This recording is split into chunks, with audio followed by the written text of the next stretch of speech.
Will our money last during retirement? I think that's probably the single most important question we ask as we near and enter retirement. And as we think about that question, I think our minds often go to our portfolio. How well will it do during retirement? Of course, we can hope for the best, but we want to maybe plan for the worst. But I think what gets overlooked often is the role that inflation plays in a retirement plan. In fact, if we look at the last 100 years in the United States, some of the worst times to retire were in the mid to late 1960s. Why?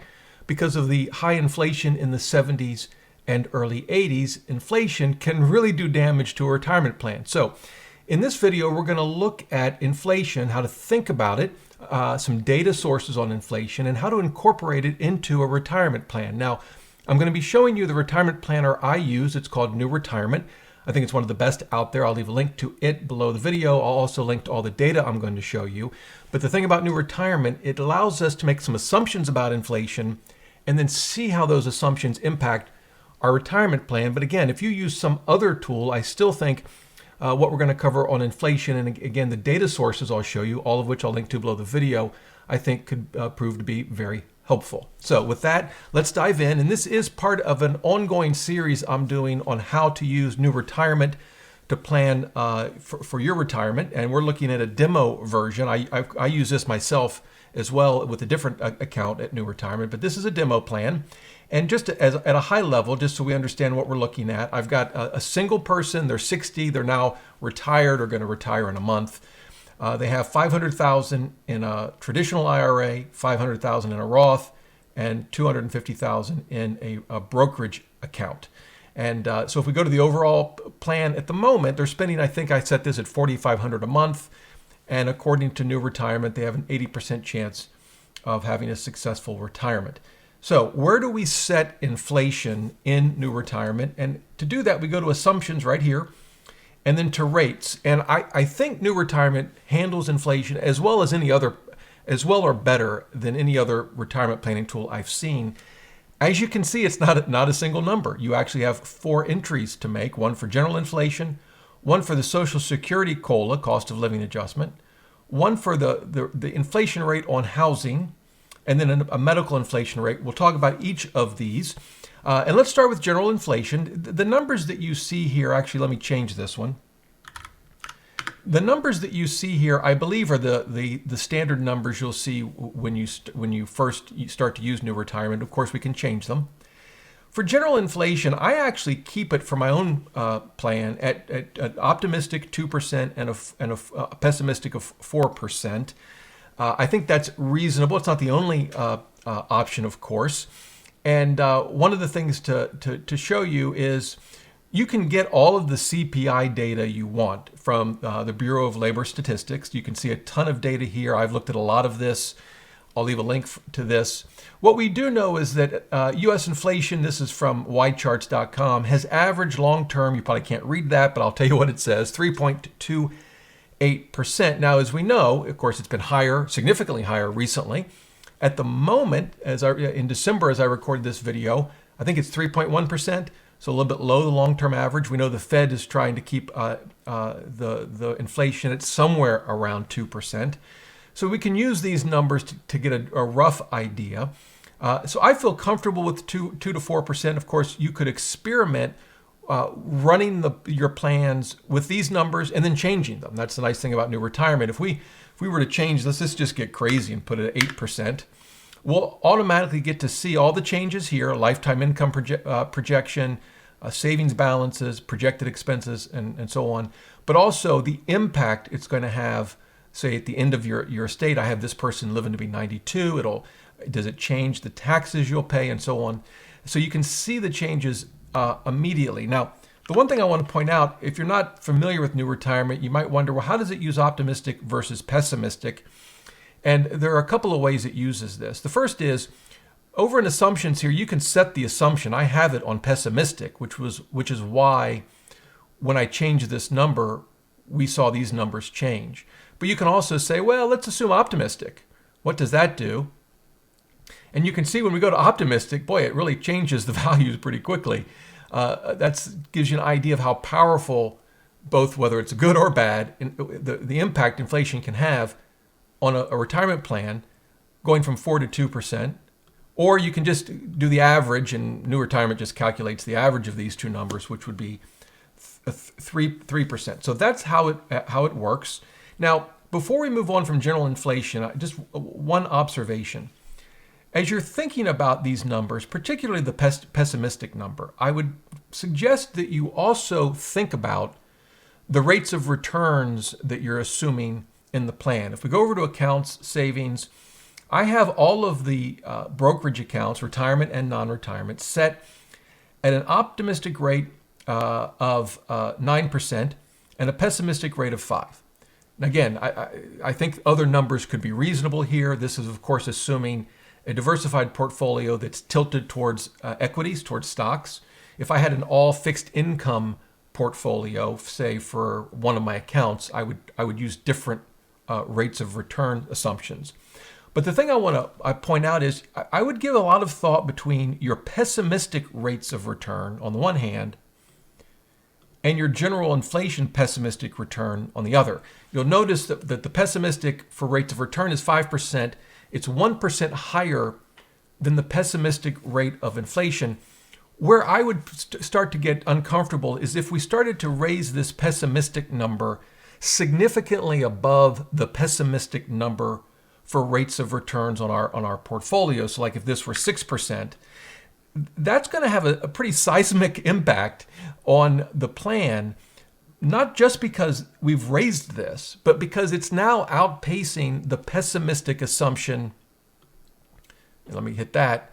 You can see it gets worse because it's actually showing us that on an after inflation basis, we're losing money on all of our investments. And that's sort of a double whammy. Now, you might say, okay, Rob, I appreciate that, but it could happen, right? Well, I guess it could.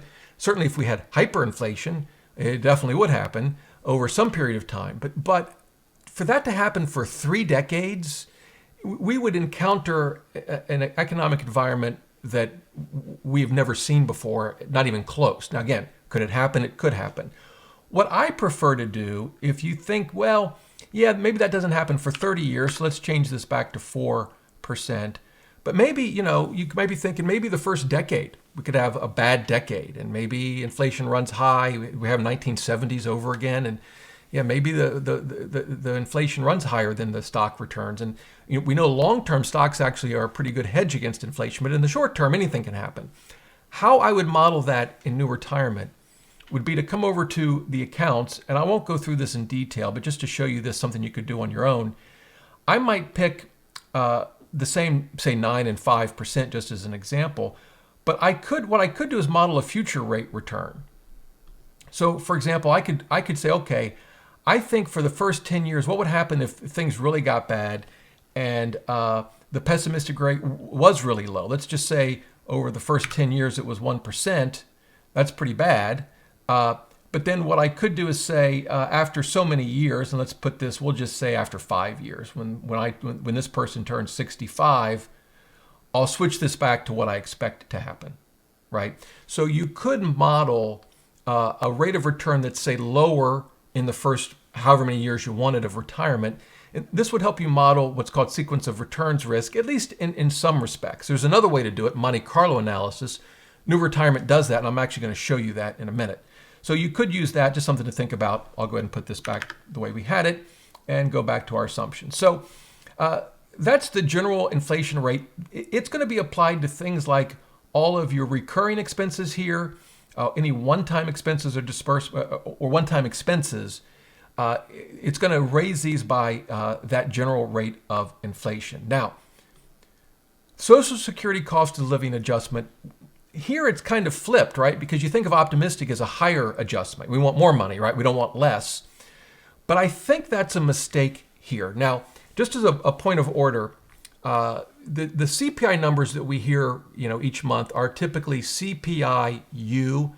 U stands for urban consumers, and that data point covers about 88% of the population. That measure came into being in the 70s, but CPI was measured all the way back to 1913. The equivalent today would be what's called CPI-W, which deals with wage earners and clerical workers. That's sort of the idea. it only includes, I think it's about 37% of the population. It's today a subset of CPI-U. Why am I going into all this detail? Because Social Security uses CPI-W to set COLAs, not CPI-U. Why? Well, there's some history there. CPI-W was what existed when Social Security was implemented. They didn't have CPI-U at that time. And for better or worse, they've just stuck with that. And so it's CPI-W. That being said, by and large, they're very close to one another. They are measured slightly differently. Again, the population that's covered is different. Some weights they give to different expenditures is a little different. But I've looked at the history, and long term, they're about the same. I think today CPI-U is 3.1. I think CPI-W is 3.0, something like that. So there are some variations, particularly from year to year, but long term, they're about the same. Here's the real thing that I think you need to know. We don't want the pessimistic Social Security COLA, in my view, to be significantly different than the pessimistic general rate of inflation. Right now, there's a 3.5% difference. I think the odds that the COLA adjustment is going to be 3.5% lower than general inflation is slim to none. It's just not likely. Some will suggest a number that might be just slightly lower than the pessimistic general rate of inflation, and that's fine. That would be, in my view, a conservative approach. What I do for my own plan, I just keep them the same. But again, you could experiment with different things.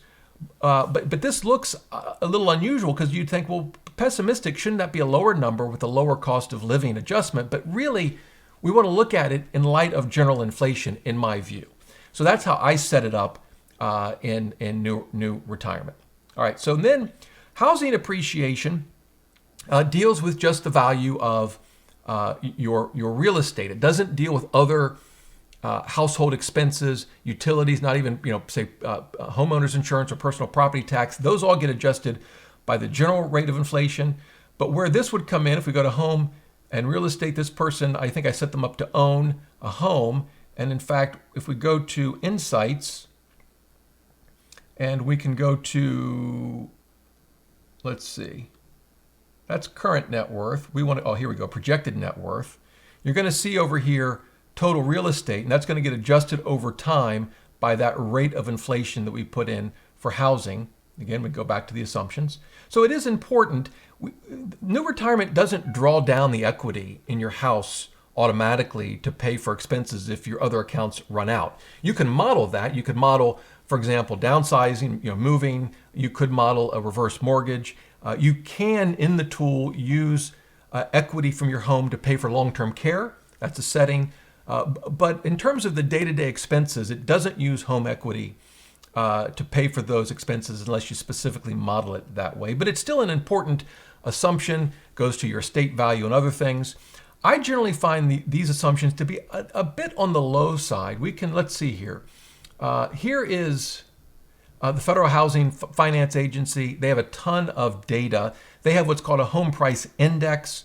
I'll leave a link to this, but I just pulled up one of their recent PowerPoints. You can see since 1991, it's averaged 4.4.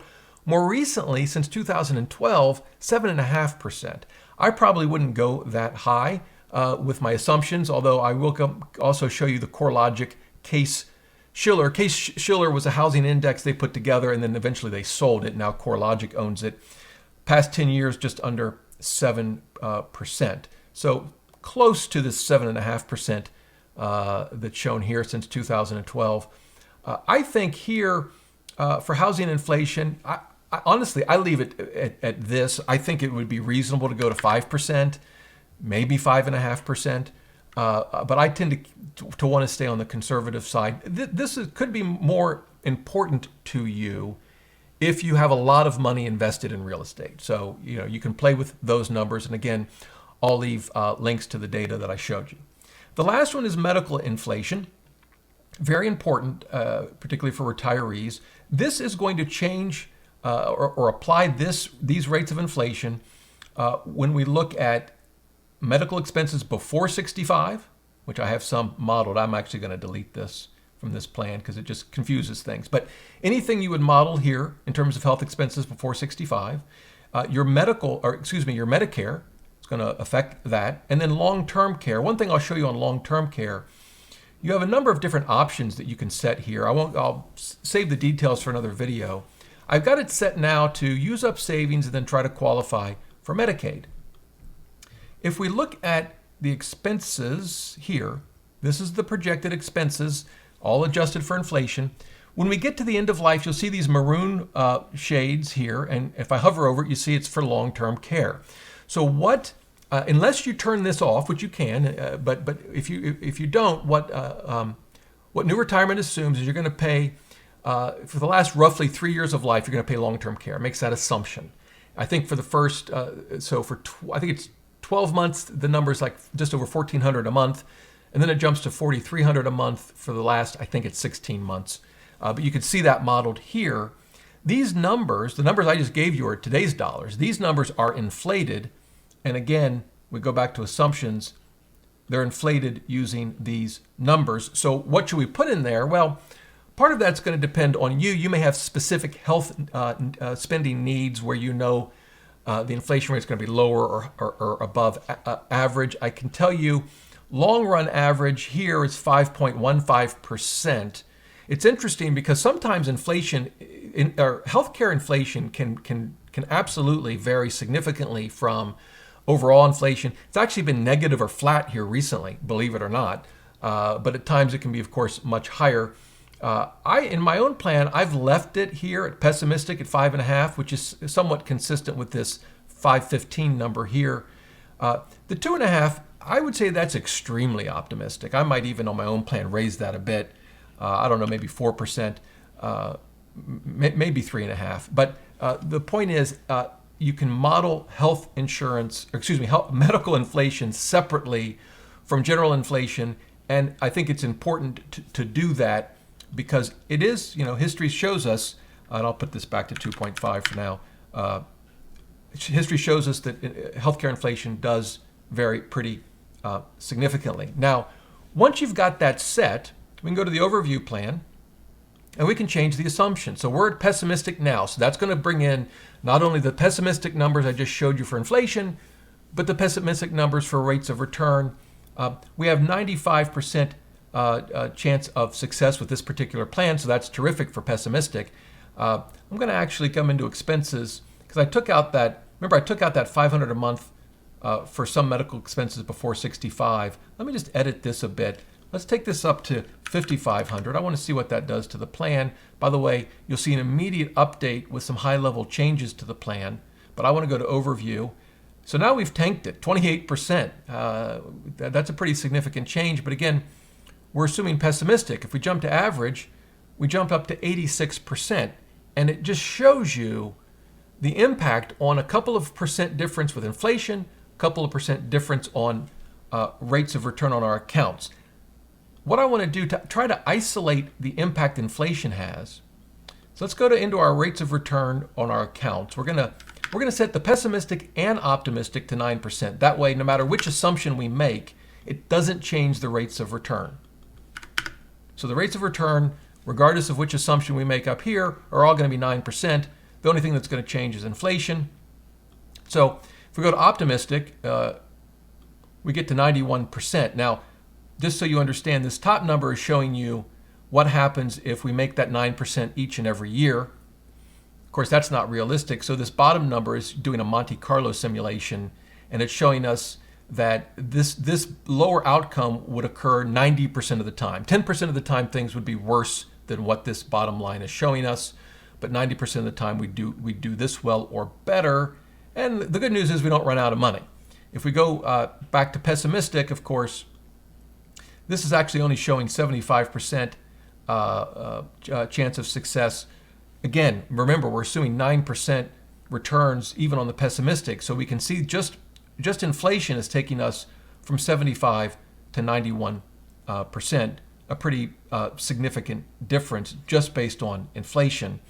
And so I wanted to show you how that could impact the plan. I'll go ahead and set these back because I do want to show you one last thing. So we'll set this back to 5, set this one back to 5, and set this one back to 5. Whatever you put in the assumptions, I think it's good to play with the Monte Carlo analysis. It's down here under Explorers and then Monte Carlo. and it runs 1,000 simulations. So this is a little different than the Monte Carlo analysis you see here, which runs 500 scenarios. But also, as you can see, you can choose to vary the general inflation number. So let's go here.